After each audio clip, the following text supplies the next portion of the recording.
Australia pulls out of Saudi summit over Khashoggi death. Here's a summary of the article. The Australian government has decided it is no longer appropriate to attend a summit in Saudi Arabia in light of the killing of journalist Jamal Khashoggi. Australia's Foreign Affairs Minister, Marise Payne, announced on Saturday that news of the arrests of 18 Saudi nationals implicated in Khashoggi's death and the removal of senior Saudi government officials had caused the government to pull out of next week's Future Investment Initiative in Riyadh. Payne said she had conveyed to the Saudi ambassador to Australia earlier in the week the government's serious concern for Khashoggi's welfare and also directed the Australian ambassador in Riyadh to raise the matter with the Saudi government. We strongly urge the Saudi authorities to conduct a thorough investigation and to cooperate fully with their Turkish counterparts in ascertaining the full circumstances of Mr. Khashoggi's death, she said. Earlier on Saturday, federal Labour called for the Morrison government to send a strong signal by boycotting a summit in Saudi Arabia.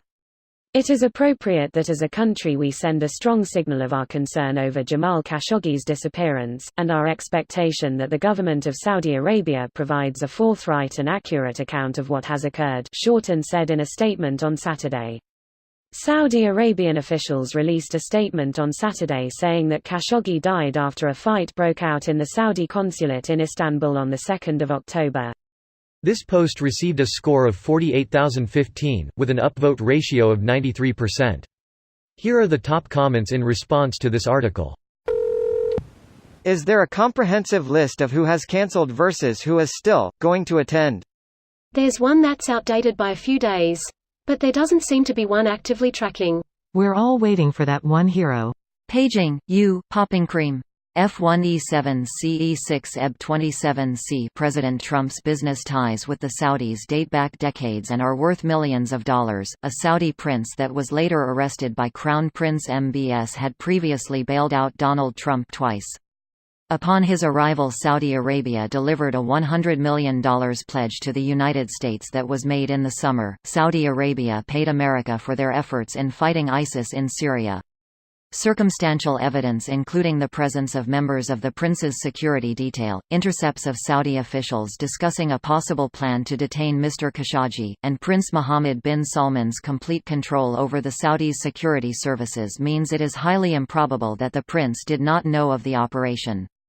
HTML, EMC equals edit na 20181017 and NL equals breaking news and NLID equals 80538117 ing news and ref equals CTA. President Trump has changed his tone over the last 24 hours, acknowledging that Saudi Arabia was involved in the Khashoggi ordeal, while President Trump's initial response of brushing off the likely assassination of a journalist is alarming. Shortly after Secretary of State Pompeo returned from Riyadh, President Trump significantly changed his tone and acknowledged that Saudi Arabia likely assassinated Khashoggi.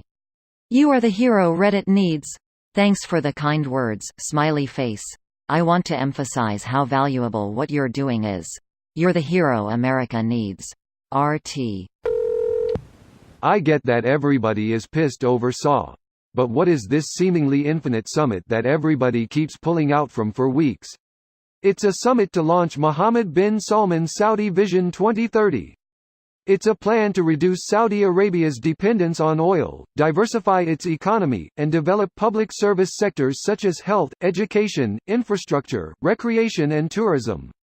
It's essentially a national transformation necessary to avoid economic disaster when oil runs out.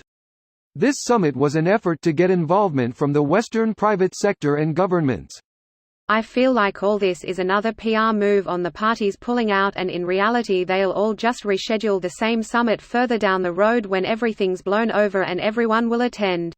I don't disagree, but a part of Saudi Vision 2030 involved selling 10 to 20% of Saudi Aramco, the nationalized oil company, to pay for the project. This is where the Saudi royal family generates its wealth. So every other powerful being in the country is watching him sell 20% of their inheritance, and they are not happy.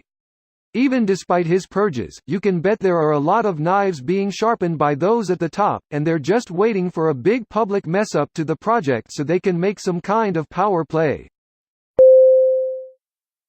This video was automatically created by Reddit to Speech. The article and comments in this video were selected from Reddit according to their upvotes, and any paraphrasing was performed by smry.com, without any human intervention.